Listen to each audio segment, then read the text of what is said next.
శ్రీ గణేశాయ నమః. శివానందలహరి 40వ శ్లోకం. ధీయంత్రేణ వచో ఘటేన కవితాకుల్యోపకుల్యాక్రమైః ఆనీతైశ్చ సదాశివస్య చరితాంభోరాసి దివ్యామృతైః హృత్కేదారయుతాశ్చ భక్తికలమాः సాఫల్యమాతన్వతే దుర్భిక్షాన్మమ సేవకస్య భగవన్ విశ్వేశ భీతిః కుతః. శ్రీ శంకర భగవత్పాదులు ప్రతి శ్లోకంలో కూడా ఒక కవితారూప సామాజిక సందేశం అనేటువంటిది భక్తులకు ముఖ్యంగా ఇస్తున్నారండి. లోగడ శ్లోకంలో హృత్పుండరీక నగరంలో శివుని పట్టాభిషేకం చేయించి మనకి చిదంబర మహాక్షేత్రాన్ని స్మరింపజేశారు. ఈ క్షేత్రంలో ఏ క్షేత్ర దర్శనం చేయిస్తారో కూడా చూద్దాం. మనందరికీ తెలుసు, కృషితో నాస్తి దుర్భిక్షం అన్నారు. కృషి చేస్తే అంటే కృషి అంటే వ్యవసాయము, పరిశ్రమ అని అర్థం. దుర్భిక్షం ఉండదు. పంటలు బాగా పండితే దుర్భిక్షమే ఉంటుంది చెప్పండి.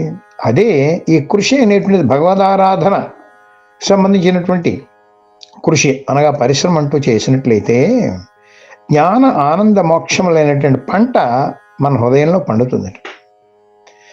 ఇక్కడ శంకర భగవత్పాదులు ఒక చక్కటి మనందరికీ తెలుసున్నటువంటి ఒక ఉదాహరణకి తీసుకున్నారు. దాన్ని బట్టి ఈ శ్లోకం అనేటువంటి చెప్తున్నారు. పూర్వం రోజుల్లో మనకు తెలుసు, పొలాల్లో ఏం చేసేవారు, అక్కడ ఉండేటువంటి నేల నీళ్ళు కానీ లేకపోతే అక్కడ ఉన్న సరస్సులు కానీ ఆ చెరువుల్లోంచి నీళ్ళేమో తోడడానికి ఏతాం అనేటువంటి ఒక యంత్రాన్ని వాడేవారు. ఆ యంత్రమే ఏతామని తెలుగులో అయింది అనుకోండి, అది వేరే సంగతి. ఇప్పుడంటే మోటార్లు ఇవన్నీ పెట్టేసేస్తున్నారు. అయితే ఈ యంత్రం నుంచి ఆ నీళ్ళన్నీ తీసి ఒక పెద్ద కడవ ఉంటుంది. ఆ కడవలో ఆ నీళ్లు పోసి ఆ నీళ్ళేమో ఒక పెద్ద కాలువలో పోస్తుండేవారు.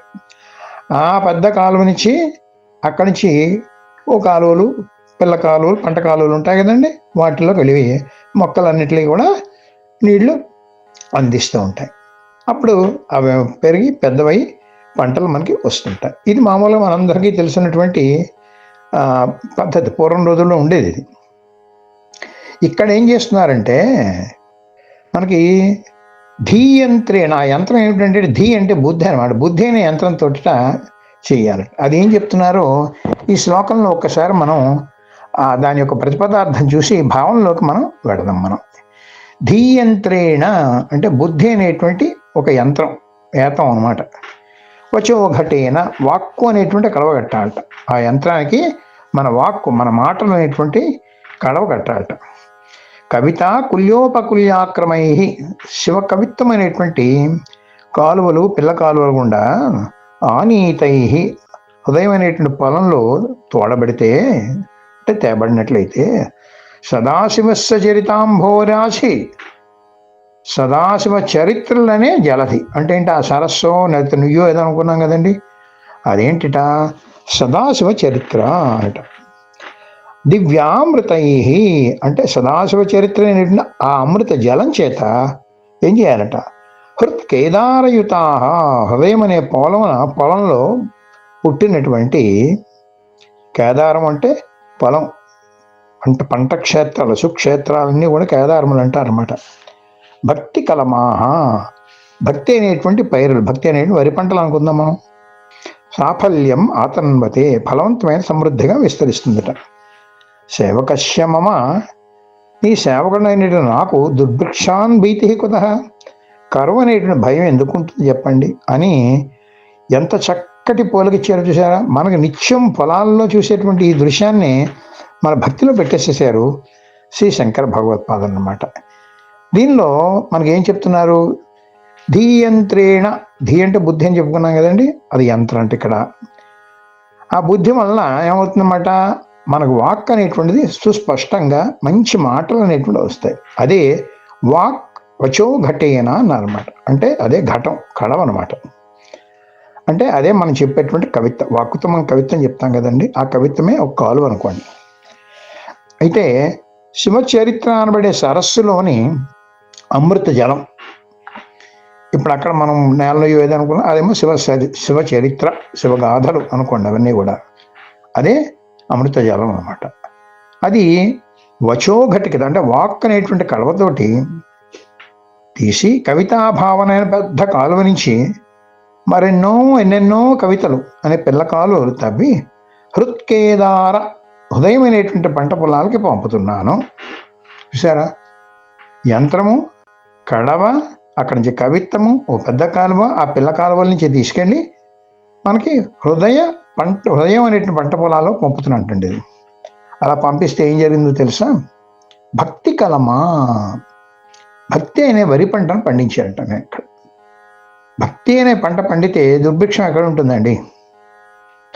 ఆ కాలువ అనేటువంటి శివానంద లహరి కావ్యం పెద్ద కాలువ అయితే ఈ శ్లోక లహరులే పిల్ల కాలువలై, అంటే ప్రతి శ్లోకం ఒక లహరి కదండి శివానంద లహరిలో. మరి ప్రతి ఈ లహరులే పిల్ల కాలువలై మన హృత్కేదార క్షేత్రాన్ని పావనం చేస్తున్నాయి. కేదారం అంటే పంట పొలాలు అని చెప్పుకున్నాం. శివానంద లహరి కాలువ అనేటువంటి శ్రమ ఆయన పడ్డాడు. సదాశివ చరిత్ర అనేటువంటి అమృతేలది కూడా ఆయన ఇచ్చాడు మనకి. యంత్రము, ఆ ఘటము ఏర్పరిచేటువంటి శ్రమ ఆయనే పడ్డాడు పూర్తిగా అన్నమాట. అయితే మన హృత్కేదారంలోకి వెళ్ళి మనకి భక్తి అనే పంట పండించాలని కోరుకుందాం. అంటే ఆయన కొంత మనకి ఇచ్చాడు, దానికి తగ్గట్టుగా మనం కూడా పరిశ్రమ చేయాలి కదా. ఆయన శివానంద లహరి మనకి ఇచ్చాడు, ఆయన సదాశివ చరిత్ర అనేటువంటి జలధి ఇచ్చాడు, ఆ యంత్రం ఇచ్చాడు, వాక్ ఇచ్చాడు మనకి. ఈ వాక్ అంటే కవిత్వం అనేటువంటి ఇచ్చాడు. అవన్నీ ఆయనే కదండి మనకి ఇచ్చాడు. మరి మనకి దానికి తగ్గట్టు ఒక శక్తి కూడా ఇచ్చినట్లయితే దాన్ని కాలువలు, పిల్ల కాలువలు అనేటువంటి చేసుకుని మనం హృత్కేదార క్షేత్రాన్ని పండించుకోవాలన్నమాట. హృత్కేదారం అనే మాటతోనే ఇక్కడ ఏం చూపిస్తున్నారంటే కాశీ మహాక్షేత్రంలోని కేదారేశ్వర క్షేత్రానికి ధ్వనింపజేస్తున్నారు. చూసారా, అక్కడ కేదారేశ్వరుడు అని గంగ ఒడ్డున ఒకటి ఆలయం ఉంటుంది. అది కేదారము అంటే పొలాలు, కేదారేశ్వరుడు అంటే పొలాలకు అధిపతి అన్నమాట. అది ఆ దేవుడికి ధనం పెట్టుకుంటే మన పొలాల పంటలు బాగా పండుతాయండి. ఎప్పుడైనా కాశీ వెళ్ళినట్లయితే ఆ కేదారేశ్వర దర్శనం చేసుకుని మన పొలాల్లో మంచి పంటలు పండించేటువంటి కోరికలు మనం కోరుకుపోయిన ఆయన పండిస్తాడు. ఆయన భక్తితో కానీ నువ్వు స్మరించినట్లయితే. కేదారములకు ఈశ్వరుడు అంటే మనకి నమ్మకంలో చెప్పాడుగా, క్షేత్రాణం పతయే నమః అని చెప్పారనమాట. ఎంత అందమైనటువంటి భావన అండి నిజంగాను. మనకి భక్తిలో మనకి ప్రతి ఒక్కరికి తెలిసినటువంటి కొన్ని దృశ్యాలు మనకి చూపిస్తూ అది మన భక్తిగా ఏ విధంగా మనం మార్చుకోవాలి అంటే బాహ్యంలో ఉండేటువంటి కొన్ని దృశ్యాలు మనకు చూపిస్తాం, అంతరంలో మన భక్తిగా ఏ విధంగా మార్చుకోవాలి అనేటువంటి అత్యంత రమ్యమైన సందేశం భక్తులకు ఇవ్వడంలో శంకరాచార్యుల వారిని మించిన వారు లేరండి. ఆయనకి ఇంకా సాటి లేదు, ఇంక పోలిక మనం చెప్పలేం.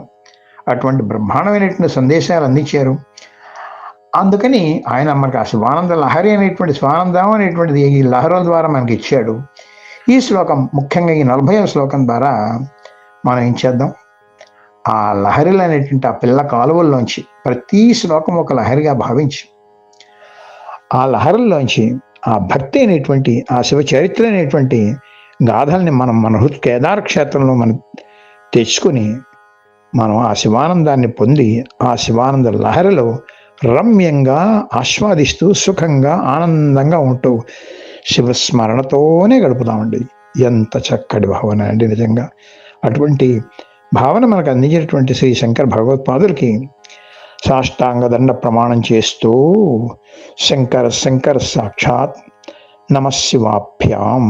మన మోహనవాణి కార్యక్రమాలు మీకు నచ్చినట్లయితే వెంటనే ఒక లైక్ చేయండి, అలాగే కామెంట్ చేయండి, ఎక్కువ మందికి షేర్ చేయండి. సబ్స్క్రైబ్ చేసుకోకపోతే వెంటనే మన ఛానల్కి ఇప్పుడే సబ్స్క్రైబ్ చేసుకోండి. ధన్యవాదాలు.